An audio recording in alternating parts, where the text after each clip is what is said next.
Homildon Hill, now known as Homildon Hill, an andesite outcrop a couple of miles to the north of Wooler in North Northumberland, and 600 years ago, the scene of battle, carnage and slaughter. Since the battle, the topography has changed little, but the land on the lower slopes and on the river plain has been drained and divided into fields for agricultural use. The Battle of Homildon Hill is not just another straightforward cross-border clash. This time, loyalties were divided, with George Dunbar, the Scottish Earl of March, allied to the Northumbrian Harry Hotspur, and fighting against his countryman Archibald Douglas. A public footpath leads across the north face of Homildon Hill.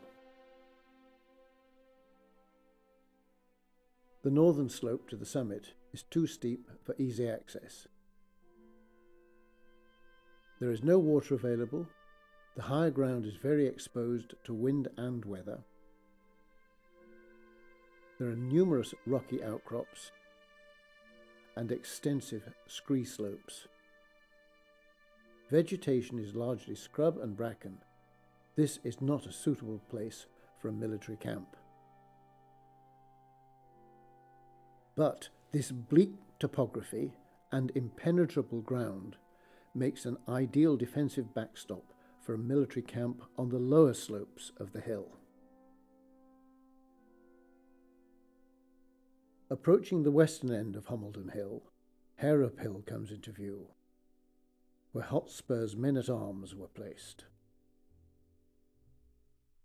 The path divides, one path leading to Hareup Hill, the other up and around the western slope of Homildon Hill, and leading to a spectacular, steep-sided ravine where the Scots could easily corral their plundered cattle.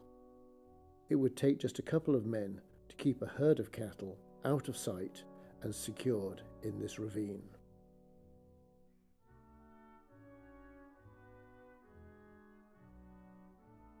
With Hotspur and Dunbar blocking the road home, Douglas formed a defensive line along the lower slopes of Homildon Hill.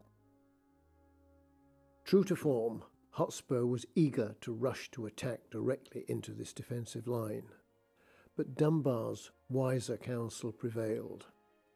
Hotspur's men-at-arms were detached from the main force and deployed on Hareup Hill.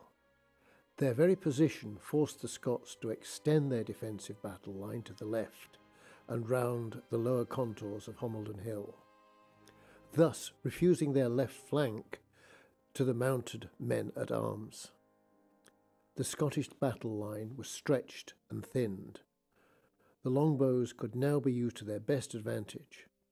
Hotspur's archers were deployed below the Scots in the saddle between the two hills, but, in spite of shooting uphill, the English arrow storm was devastating. Although taking heavy casualties, Douglas's options were severely limited. Retreat to the rear was impossible over the steep heights of Homildon Hill. The route to his left across Hareup Hill was blocked by the English men-at-arms. Retreat to the right meant retracing his steps further into enemy territory. The only way out of this lethal predicament was to charge down the slope and scatter the English archers.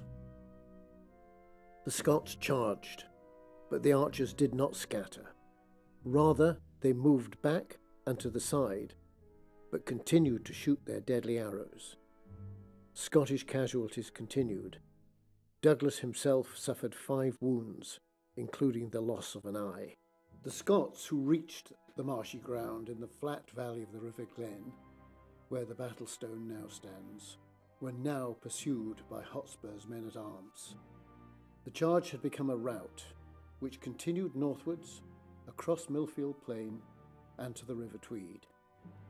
This was perhaps the most decisive use of the longbow in any medieval battle. Hotspur and Dunbar's victory was complete. However, all did not end well for Hotspur and the Percys. After the battle, Henry IV demanded the valuable ransom payable for the release of the Scottish captives. and in the following year, at Shrewsbury, Hotspur took up arms against Henry, this time in alliance with Douglas and with Dunbar against him, and, perhaps inevitably, finally, Hotspur met his end in battle.